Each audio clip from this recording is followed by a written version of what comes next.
आबादगारनि जे लाइ ख़ासि करे जेके औरतूं आहिनि फील्ड में जेके कमु कनि थियूं पियूं, तव्हां उन्हनि खे वेझड़ाईअ खां ॾिठो आहे, आबादगार जेके औरतूं आहिनि जेके हाराणियूं आहिनि उनके क्या मसाइल हैं?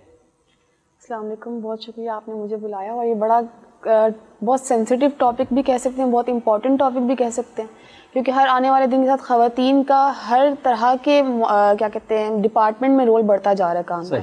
एग्रीकल्चर सेक्टर की अगर हम बात करते हैं तो तकरीबन 60% हमारी जो लेबर जो मज़दूर है वो ख़वातीन है। तो ज़ाहिर है जहाँ पे अब इतना बड़ा परसेंटेज अगर आपने ख़वातीन का रखा है तो ज़ाहिर सी बात है वहाँ पे मसाइल भी होंगे।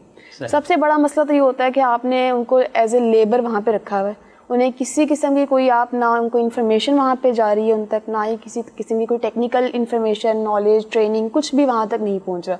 उनका काम है सिर्फ वहाँ पे जाके चुनाई करना, बिजाई करना, या फिर वो जो गंदगाह जिसे हम कहते हैं जड़ी बूटियाँ निकालना, बस वो काम। या अगर हम कॉटन में बात करें स्पेशल, वहाँ पे पिकिंग में उनका बहुत मेजर रोल आता है। जी जी बिल्कुल बिल्कुल, जो हम इसको चुनाई करते हैं। इसके अलावा हमें चाहिए, जब ज़ाहिर है वहाँ पे औरतें, उनको एक तो आप बेसिक उनकी जो एजुकेशन की जो ज़रूरत है वो ही पूरी नहीं हो रही है, जिसकी वजह कि हम उनको कहें कि हम फर्दर उनको जो है आगे इन्फॉर्मेशन या एजुकेशन एग्रीकल्चर ज़राअत के हवाले से दें। सही। तो इस पे सबसे पहले फोकस जो गवर्नमेंट की तरफ से होना चाहिए कि आप बेसिक एजुकेशन जो स्कूल की एजुकेशन है, तालीम है, उस पर तवज्जो दें कि हर खातून हर बच्ची स्कूल लाजमी जाए। जब तक वो स्कूल से उसको अलिफ बे लिखना, अपना नाम लिखना ही नहीं आएगा तो हम उसको बाकी टेक्निकल इन्फॉर्मेशन नहीं दे सकते। सही। तो ये सबसे जो बुनियादी मसला है वो तो ये हमारे पास ख़वातीन में आ जाता है। दूसरी जो इम्पॉर्टेंट बात आप कहें, एक मज़दूर तबके की तकरीबन हर जगह पे यही है कि आप उसको उसकी मज़दूरी के मुताबिक तनख्वाह ही नहीं देते। अगर आप इतनी बड़ी ज़मीन पे आपने उसको 10 घंटे 12 घंटे तनख्वाह पे रखा है और उसको 500 दिन के आखिर में पकड़ा देते हैं। घंटों के हिसाब से अगर 100 रुपया भी अगर निकलता है तो 7-8 घंटे के 700-800 रुपये बनते हैं, बहुत कम है। जबकि मिनिमम जो मजदूर की जो मजदूरी आती है वो 15 से 17-18 जी जी बिल्कुल ऐसे होनी चाहिए। जी ऐसे ही है। तो आपने सिर्फ उसको उसी काम के अंदर उलझा के रखा है।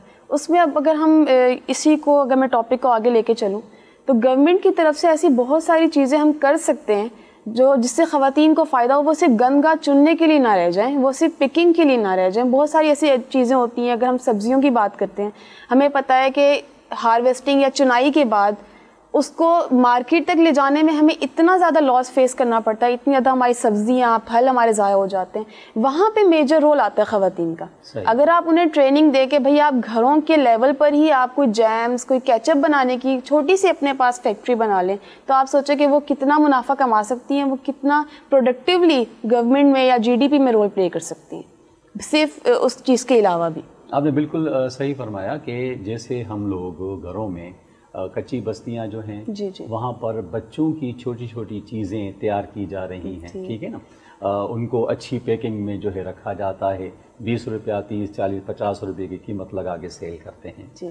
अगर ये ख़वातीन देहात में बैठी हुई हैं, अपने घरों में बैठी हुई हैं और ज़मीन पे काम भी कर रही हैं, अगर इनको सब्जियों से मुख्तलिफ़ किस्म की प्रोडक्ट बनाने की ट्रेनिंग दी जाए तो उनको वो प्रिजर्वेशन भी हो जाएगी और वो प्रोडक्ट जो है वो मार्केट में भी आ जाएगी और उनको इजाफी आमदनी भी हो जाएगी। आपने बिल्कुल सही बात की। अच्छा, ये ट्रेनिंग जो है उन तक किस तरीके से पहुंचाई जा सकती है? अच्छा, ये वही बात है कि पॉलिसी मेकर्स का बहुत बड़ा रोल आ जाता है यहाँ पर। ज़ाहिर है वो पॉलिसीज़ बना रहे होते हैं कि अगर हम एक्सटेंशन के, जैसे मैं खुद एक्सटेंशन की बंदी हूँ, हम फील्ड में जाते हैं, हम वहाँ की ख़वातीन से भी जो है वो हमारा बातचीत हो रही होती है, हम उनके मसाइल भी सुन रहे होते हैं।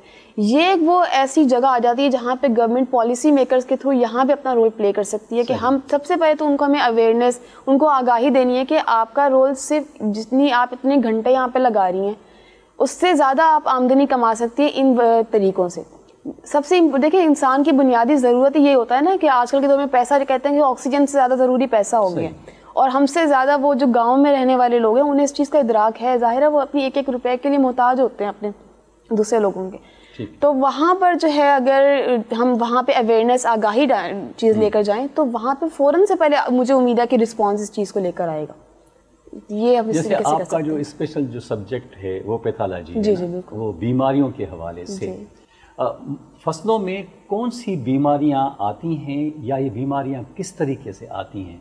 अच्छा, बीमारियों का जहाँ तक ताल्लुक़ है, हम अगर मैं इसको थोड़ा बिल्कुल आम आदमी के अल्फाज में बोलूँ تو پھپھوندی جسے ہم کہتے ہیں، پھپھوندی ایک بہت بڑا مسئلہ ہے ہماری، سیمر، جی جی بالکل، فنگس اٹیک، جسے آج کل ہمارے پاس ویٹ میں، گندم میں رسٹ کی بیماری بہت آ رہی ہے. یہ تو میرے خیال میں ہر ایک فارمر کو لوکل زبان میں پتہ ہے رسٹ کیا ہے. تو اس طریقے کی یہ بیماریاں. اچھا بیماریاں پھیلنے کی جہاں تک اگر آپ نے جو بات کی پھیلنے کی وجوہات، سب سے پہلے تو آپ کو پتہ ہے ہوا کے تھرو، ہوا کی وجہ سے پھیلتے ہیں اس کے، جی جی اس کے، ہاں وہاں سے ایک فیلڈ سے دوسری فیلڈ میں چلی جاتی ہے.